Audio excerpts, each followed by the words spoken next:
welcome to this very spooky episode of Decking Many Aces, an actual play podcast with actual asexuals.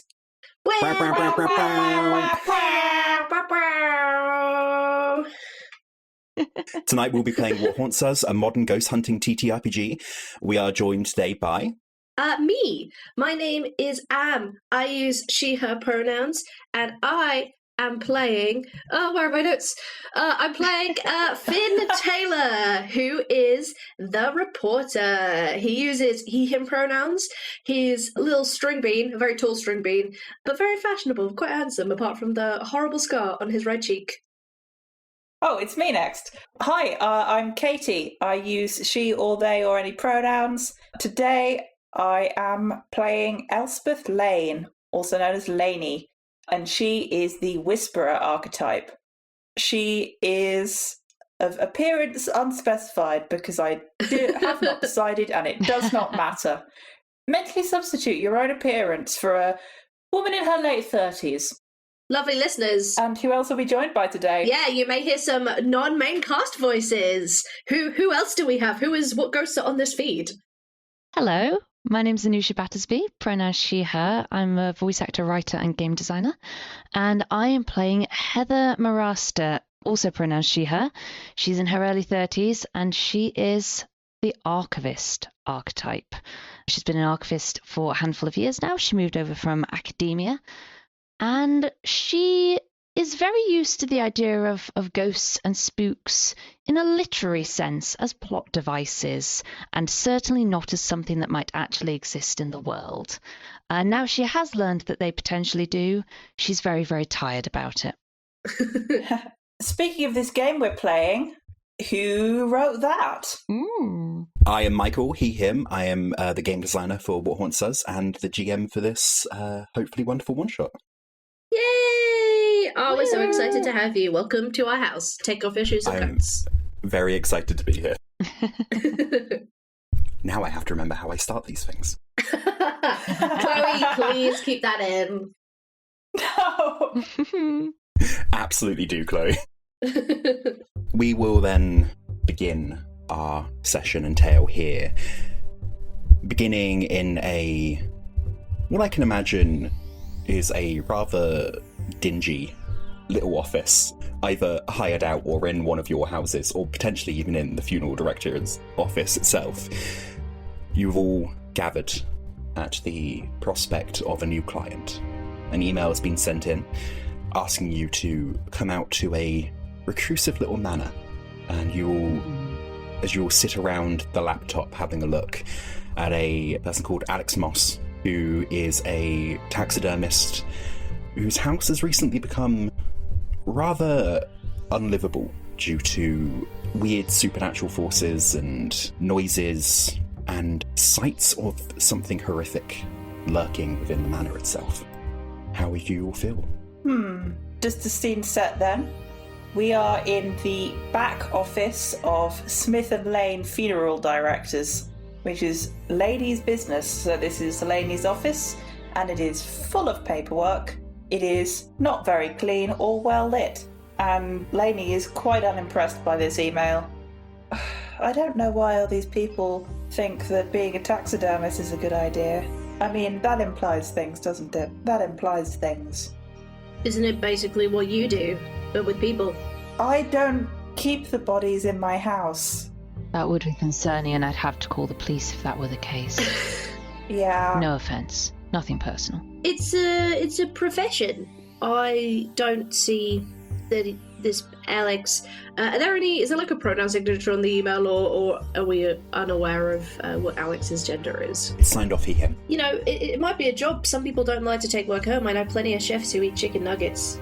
I just think that if you want to get ghosts, that's how you get ghosts, is keeping a bunch of animal bodies around. I don't know, I haven't dealt with animal ghosts very much. What's wrong with chicken nuggets? Nothing. I mean, it's not exactly fine dining, is it? Look, do I know anything? I mean, it's described as, like, you said, a kind of manor. So is it a particularly outstanding house or a particularly notable or wealthy person? Am I aware of, like, the Moss family or the house at all in our sort of town's history? Not of the Moss family, but you would have seen the house. It's you know how every town has that one house just off in the distance that you can see, just like on the horizon, you've always seen it but never known how to get there? Yeah. It's one of those houses, kind of stashed off in the middle of the woods on a hill so everyone in town can see it. Beautiful looking house. Quite large, but... Interesting. What's its kind of style? Is it like a super, super old house, or...? Yeah, the house itself looks like it should be relatively modern. So it's not even that old, but there's no, like, pictures of the town with it half built. It just... Standard small town folklore, which is, no, that's always existed, but part of it's made of wood, so it definitely hasn't. Mm-hmm. Okay. Have there been a lot of rumours around this house? Just generally, like, over the years? Feel free to roll me a lore roll. Okay. Sorry, a lore roll? Mind. Can I need to check the rules for assisting. Am I able to assist in any way? There's a special ability you can have to gain an assist, but I will say, because of the questions you've already asked, I will give a +1 to your stat there. So your stat increases by 1 for the roll. Okay. Nice.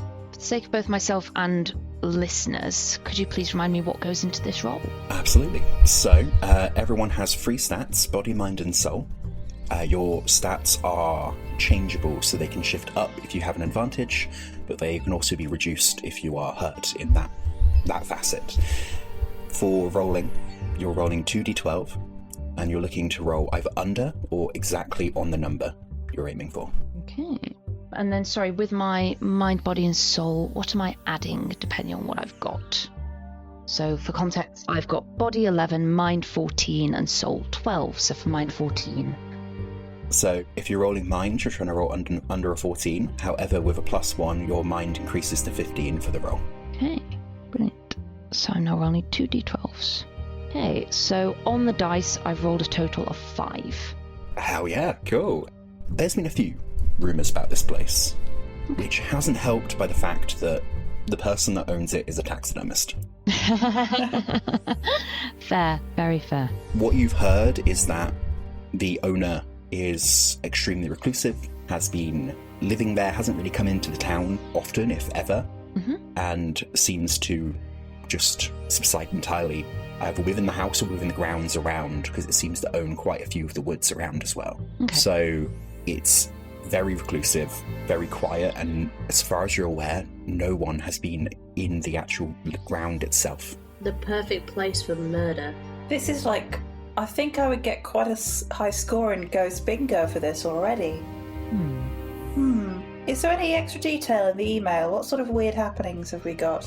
Alex claims that the house is always cold, that the air pressure keeps changing, and between loud noises, things being like flung off walls, and things being moved around in the house. But the one he is clearly creeped out about is the figure that he saw creeping around the house. Ooh. Okay, that doesn't sound like animal ghosts. Has he been specific at all about the type of figure? It seems like a very hurried email, but as far as you can tell, it seems maybe humanoid-ish. Okay. So, probably hasn't been around for a while then. This sounds like a new thing. And he hasn't mentioned, oh yes, my elderly mother died recently, Well, or anything to that effect. yeah, I was gonna say if the house was any older, I think it might be an ancestor or something, but you know, it's Yeah. quite new. I don't think that would be the case. I'm hurriedly reading through the different types of ghosts that Finn knows about to do the checklist. Yes, yeah, feel free. I mean, I'm mostly familiar with the type that you get after a recent death. The ones that hang around the family, you know, the clinging ones. Yeah. Could be a bog standard poltergeist. Oh, boo, that's boring. It's not boring, it's quite dangerous. Exactly, I don't want to risk my life. Could get knocked out by a chair. That's Yeah. always dangerous. So what do you get with a poltergeist? You normally get the cold spots, we've got that. Pressure and temperature change, that's a classic. But he didn't say anything about a recent death. Usually have a recent death if it's a poltergeist. Maybe he murdered someone. You'd think that he would know not to do that, but reclusive taxidermist, I don't know. I'm just saying, it's the perfect murder house. Why would you live in that house if you Maybe weren't... branching out into the most dangerous game, but for taxidermy. Ooh. Yeah, that's funny for you, lady. What are you suggesting, that there might be human taxidermy hidden here? That's a bit much. Now, human taxidermy is a good story that I can get into. Why would you want to? Let's not accuse him of being a human taxidermist before we get paid. find evidence of that. And before we find evidence. Look, I do... Finn is, flipping through a really beaten-up notebook. There's another type that might be useful. Have you guys ever heard of favor-bound ghosts? Mm-hmm. In theory. I guess. That's not recent deaths, but it is cold spots, pressure and temperature change, physical and spectral, so... Have you got a chart for all the different types of ghosts you've heard of that you're just checking off boxes on? No. I make conspicuous notes. Okay. You can see a glimpse of the page. The handwriting is indecipherable. Okay. Is it in shorthand? If it is, it's a type of shorthand you have not seen before. I don't know if they teach journalists shorthand anymore. It's hard to tell if it's just shorthand or if it's just really badly written. I don't need to be called out like this. I know, same. I'm feeling very attacked. Well, Shall we get in the van? yeah, I suppose we need to go and have a look. Great, I call shotgun. Again. Well, it's my van, so I decide, actually. Maybe neither of you get to go shotgun. I wasn't... Actually, I think it's like a white van. So I think it might be one of those ones where it's got a main seat, a passenger seat, and then a small mini seat in the middle that you could just about squeeze a person onto. That you make Finn sit in. Of course. Yes, good. Have you told us anything about Finn? What about him?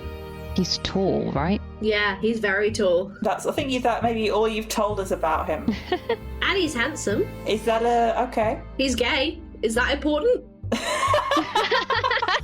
I'm just trying to, get our backstory. No, he constantly looks tired and hungover. Wow. And is always drinking a monster. Oh no. Aww. Oh dear. Aww. I tried a monster for the first time yesterday, so I feel attacked. Have you guys ever had dragon soup? That's alcoholic monster. Some crazy stuff. Oh, wow. Dragon soup, I love you, my number one forever. Lainey's gonna frown at Finn's monster and say something about how caffeine is actually really bad for you to have in large quantities. Good. Good. Can we go, please? I would like to, maybe get to the house before it gets dark. Okay, I'm just gonna reply to this guy that we're on our way. GM, what time is it in world, please? I would say it's probably early afternoon, maybe 1:30, 2. Okay. Thank you. Are we going to stop for lunch on the way, or no? I was going to say, Heather brings out her very neatly packed lunch sandwiches and just kind of nibbling them while sitting in the car and looking out the window. It's tuna mayonnaise. Finn mournfully looks out the window at a McDonald's they drive past. We drive in, order one black coffee, Lee drives and leave. in and orders one. You can't both do the same joke at the same time. These are good character dynamics. These are good dynamics. Listen, I just got tickets to see John Mulaney. Of course I'm making this joke. Excellent. More like John Laney. Ayy. Very good. Lainey is gonna stop past the co-op for a co-op meal deal if Finn wants to get himself a snack. Yay! Cool. I will get some food. You can put it on my co-op membership card if you like. Yes! This day keeps getting better and better. Okay, we go to the house. Meal deals got. It's important to note here we are driving in Lainey's work van, which is a big white van, typical white van man van, but it does have Smith and Lane funeral directors emblazoned on the side in a tasteful font. So what you're saying is we have a certain reputation blazoned across the side of our vehicle that needs upholding and that we need to respect with our behaviour. Yeah. Noted. So you veer in really quickly into the co-op to get your meal deal. We can take care of you after you die. Well, it's a little bit part of the job, We're responsible body transporters. Vroom. Sometimes you have to, comfort the loved ones who after that relative is passed, and you also need to sometimes comfort the person who's passed and give them a little chivvy to keep passing instead of hanging about. Wait, what? You know, By driving really fast? sometimes the dead person isn't dead all the way. Are you saying this in character while we're... Is this a conversation that's happening in the game? No, I'm explaining this out of character. Sorry, I don't have a strong character voice. Because if so, I think Heather would slowly start reaching for the door handle. I think Heather already knows this. It's just part of the job as a funeral director, and sometimes you end up with some somewhat annoying hangers-on who are also hanging about helping out with the ghost hunting. Not you, Heather, we love you. Thank You're you. perfect, you're an angel. Appreciated. You two are fine. She says it with a slight smile, though. Meal deals got and munched down. You head up into the woods and slowly find your way into the long drive that leads down to this cabin. Though cabin is a misnomer, it's more of a manor. As you pull up to it, you see it's large, the land kind of stretches out around, and the woods seems to go on for maybe like a good square kilometre.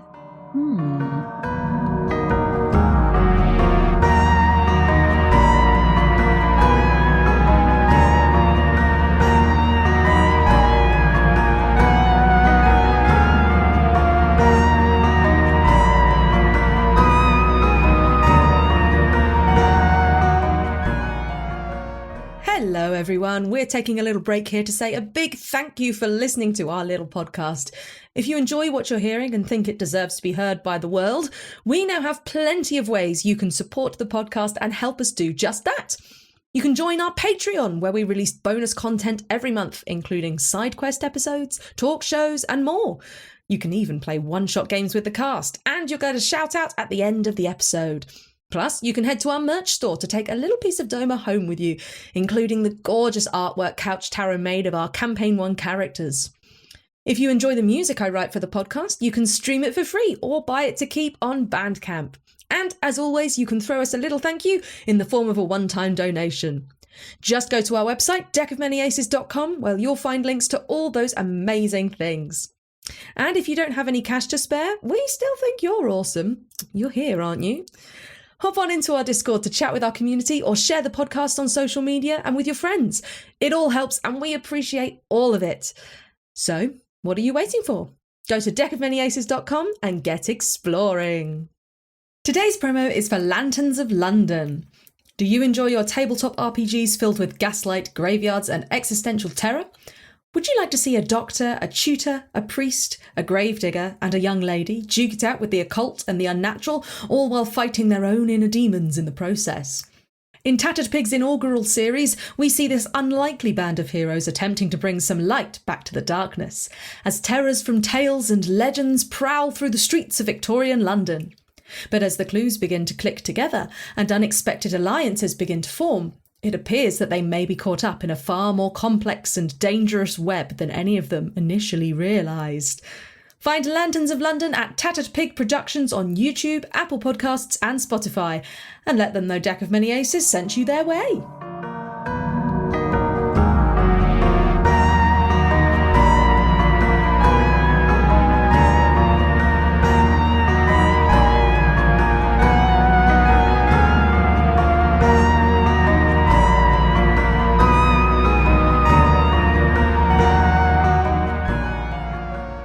As you pull up, you see the wooden details on the house. It's got that old school wood cabin vibe where they've got like carvings of animals out front, and it's a beautiful house. And from this, you can see the entire of the town across. But as you pull up, you see a man in his 40s. His hair is kind of greying where it's not receding, and he kind of heads out in like a full-on sweater because, are you the ghost hunters? Well, I don't like to call myself that, but yes, I'm Lainey. Hi, Lainey. We are here to bust your ghosts. I'm Finn. We're not here to, I'm Heather. We're not here to do that. We're here to investigate. We're here to make sure everything is as it should be. And then bust the ghosts. And if not, to make it so. How have things been for you here recently? Has anything calmed down? Has anything peaked? Is there anything of note since your email? Nothing of note, but it's still You'll understand when you come inside. Kind of heads in, leaves the door open. Okay. Before we come inside, just in case we get things thrown at us immediately and don't have time to ask, have you lost anybody recently? Any loved ones? Unloved ones? No, nothing like that. Do you know if anyone's ever died inside the house? I mean, not that I'm aware of. Okay. GM, I have an ability called lie detector. Is he telling the truth? He is lying. He is misleading the truth. Interesting! Oh, which bit? About someone dying in the house. Cool. Oh no. I will follow everyone else into the house, but I am putting that in the group text thread that we have. You're actively texting. Yeah, I've got out my phone and following you guys into the house texting. And I text the group thread, lying lol. Incredible. He's lying about that LOL. Okay, I subtly check my phone. He was telling the truth about not losing a loved one Yeah. or anything like that, but he was lying about someone dying in this property. Yeah. I'll make that clear, and then I'll say in the text thread, murder house told you. I text back, you just want to catch a live serial killer, huh? I thumbs up react. Heather just sends a sure Jan gif and then leaves it at that. Cool. I will also be... I'm not going to be doing it as roleplay, but just so you know, anytime something happens on my voice recorder, like us entering the house or any ghost activity, I will be recording the time and describe what is happening. So I'll be 2 p.m. date, we are entering the house, address hit. Aha. Absolutely. Now entering the town of Twin Peaks. Yeah. You head through the door, and the moment you step through that barrier, you feel the temperature drop, and there is a wall of pressure in that open door that you don't have to push through, because that would be obscene amounts of pressure, but the moment you do, when you can feel a nosebleed coming on, you can feel it just above the nose. It's like that. It's that type of pressure where you feel like if it got increased even a little bit, you might start having a nosebleed. The corridor, the hallway leads up. There's a very tasteful rug going down the middle of it, and there's a set of stairs that leads up and around to a first floor. On the banister is a carving of a bear, a little one, not that big. Interesting. Doing the standard bear on two legs, looking scary pose. I have an ability called emotional attachments, which you can sense the emotion imbued within objects. Oh, I'd like to go and touch the bear carving and see if I get anything off it. Pride. So someone was really proud of their carving skills kind of thing? Yeah, job well done. Pride in place. Okay. Normal then. Nothing too shocking. Are there anything like paintings, books on bookshelves, that kind of thing? Anything particularly literary or artistic that might draw Heather's attention? Not in the corridor. Okay. As you walk through, you see there were definitely places where the paint has been slightly rubbed off where a painting could have been. Okay. Or a picture frame, but they appear to be all off the wall. However, as you head down, there's two doors either side. One leads onto the right, leads into quite a nice large kitchen with a kitchen table, and then the other side leads to quite a lovely looking living room with bookcases going all around. And you see some pictures and paintings decorating there. Okay. Did our client give any indications to where the epicenter of the activity was, or does it seem to just be a house-wide thing, so to speak? He didn't give any specifics. Okay, I think Heather would ask that question. Has he come in with us? Oh, yeah, he's led you in. He's standing in the middle of the corridor. I figured he was guiding us. And as you've walked in, he goes, do you feel it? Yes. Weird. Yes. You say it's been throwing things? Yeah, we had a bunch of paintings on the wall here, and it flung it off. We have a bunch of paintings on the wall? Me. I did. Okay. What was the painting? Do you still have it? There was a painting of the landscape around the woods. I think I have it somewhere. Goes into the living room, and there's just next to the door, there's a stack of paintings of broken frames. Looks really good. It was this one. And it is just a painting of the landscape, and you see the house in the distance. How long has this been happening? About 2 days. Okay. On the whole I/we thing, can I just very subtly glance across to Finn and see if there's anything registering there? I am assuming that was a slip of the tongue and there was someone else living here. Yeah, there's the correcting to I was like a mislead. Yeah. I kind of just nod.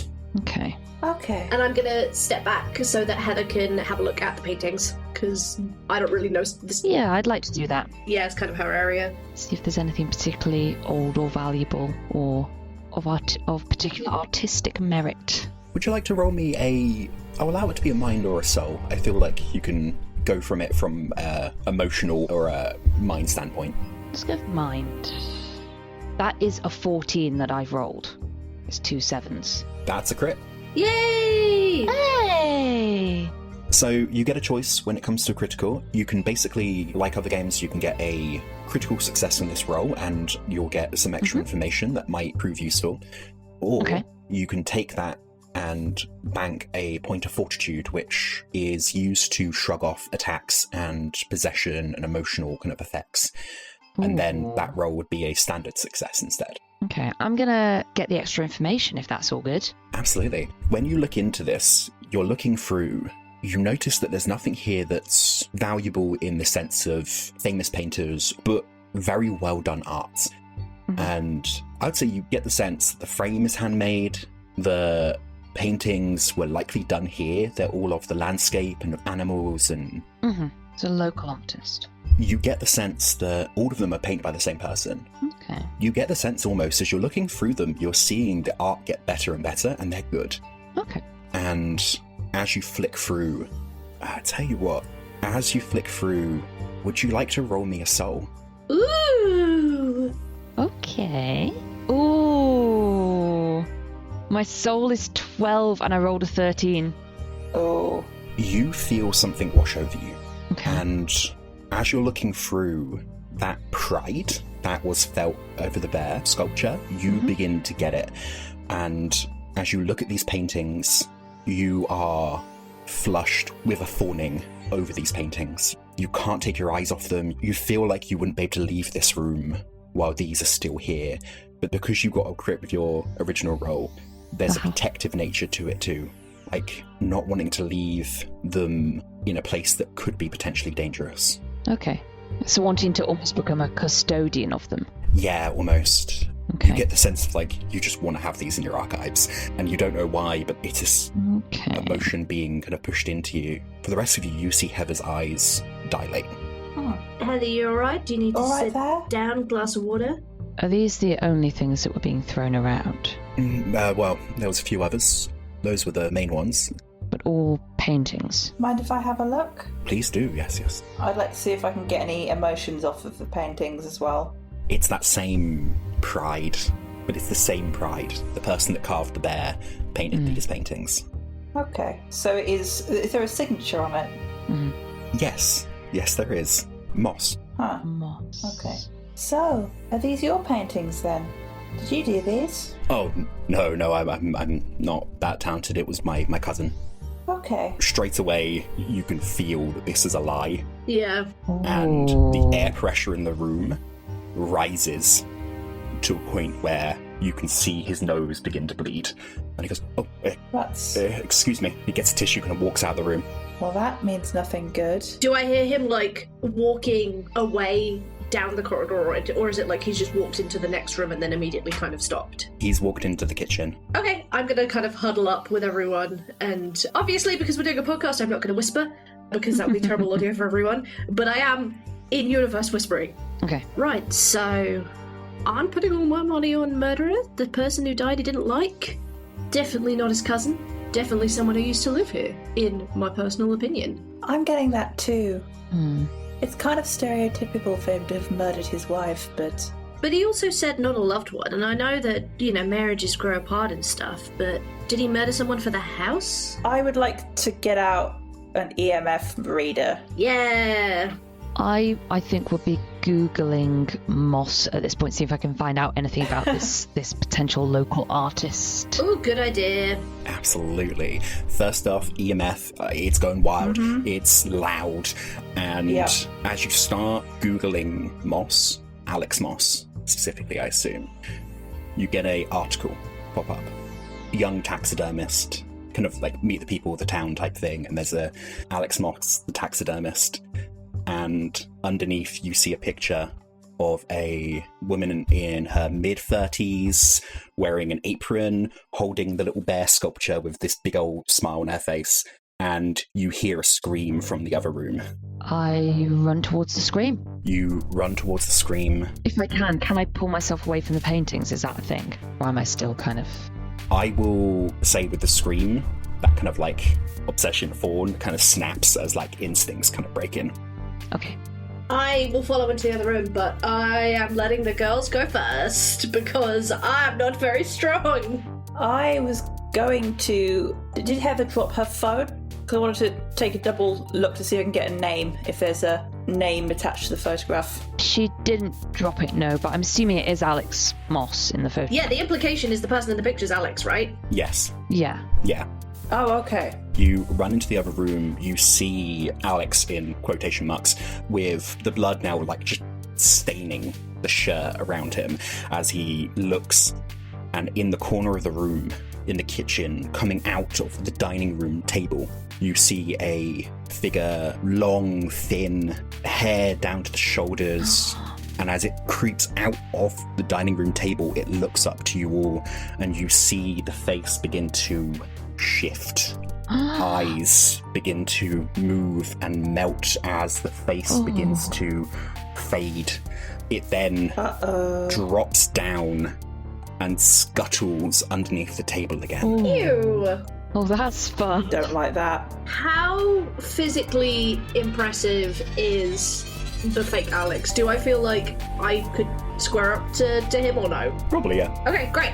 And he's bleeding? He is, yeah. Great. I am going to put my hand where the blood is coming from on the wound and press, not horribly difficult, but like lightly, just enough to cause a little bit of discomfort. And I'm going to say, listen, mate, we can get rid of this ghost, but you've got to tell us what's going on. And I can't promise you're going to come out of this looking pretty good. Are you the real Alex? Oh yeah, I think at this point Heather would have said what was in the article and maybe shown it and said, this person is Alex, that person is not Alex, like just as she's heading towards the screen. So I think that is something that would have happened if I'm allowed to retcon that in briefly. There's zero chance that this is Alex post-transition, right? They don't look suspiciously similar? That's a good point. No, they look very different. Okay, just checking. And this person's about 10 years older than what you assume Alex to be. You know, identity theft is a crime. So is murder. I pushed a little harder on the wound. Alex Moss? This is preposterous. I brought you in to help with the ghost. I mean, what was that thing? It's a faceless ghost, I think. Yeah, they take faces. I did hear a theory that they're actually animal ghosts, so that would explain it, possibly, or completely separately to the Alex Moss situation. You're not really Alex Moss. Hello? Alex Moss? Are you here? Yes, I'm Alex Moss. Listen, Alex. As he says that, lie detector. Yeah. Incident. Yeah. I kind of like drop him and step back, and I'm like, listen, this happens to us a shocking amount of times. I don't know how I can convince you.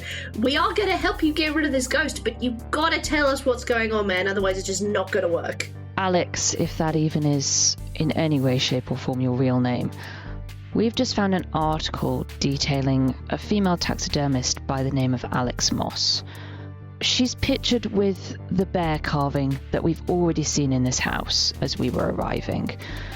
Now, clearly, there's either been some kind of gargantuan confused mix-up here in terms of who is who and what is what, or you're lying to us and that is not really your name and you're assuming the identity of a woman who was skilled at taxidermy. Now, I think it's best for all involved, particularly as the paintings being flung around also bear her signature, if you just tell us what the heck is going on.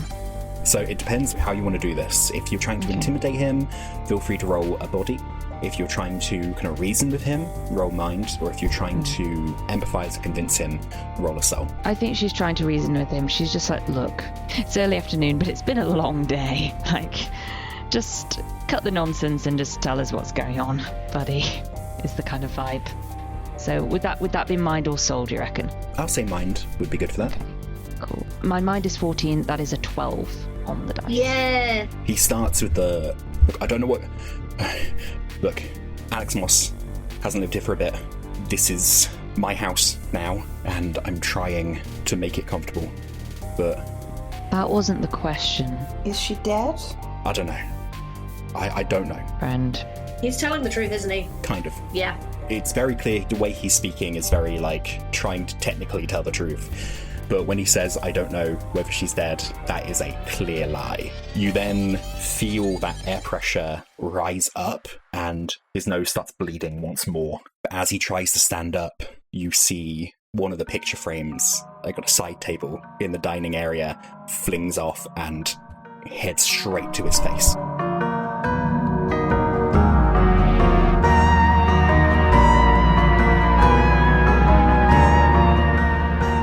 I'm Michael, I've been your GM today, and I'm also the creator of What Haunts Us. You can find me online at Instagram, Blue Sky, Innocent Goblin, and my games at innocentgoblin.itch.io. You can find What Haunts Us on my itch, along with over 20 ghost hunts to play with the systems completely for free, including this very one we played today. Thank you. Hello, my name is Anusia Battersby. My pronouns are she, her, and I'm an actor, voice actor, theatre maker, writer, and game designer based in Manchester. I can be found on platforms like Blue Sky and Instagram just under my name, and I can be found on Tumblr under the name Anushard. I am currently making preparations for staging my show at the Greater Manchester Fringe. It's called Unmasked, and I market that under the theatre company name Weird Bunny. That will be at the King's Arms in Salford in Manchester on the 6th, 7th and 11th of July. And I'm currently appearing in an actual play podcast called Lanterns of London from Tatterpig Productions. So make sure to check those out. Thank you.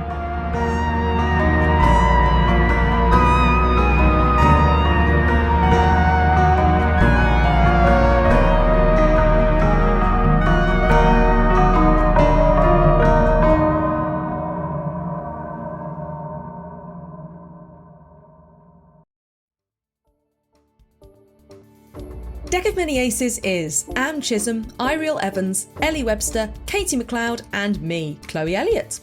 Big thanks to our patrons Nate Scott Jones, Ouroboros, EK Green, Space Ben, Callum D, Ibad, KP, Steph Burks-Thelia, Josh, and Kat Dale. You can join that legendary list and get bonus content at patreon.com/deckofmanyaces.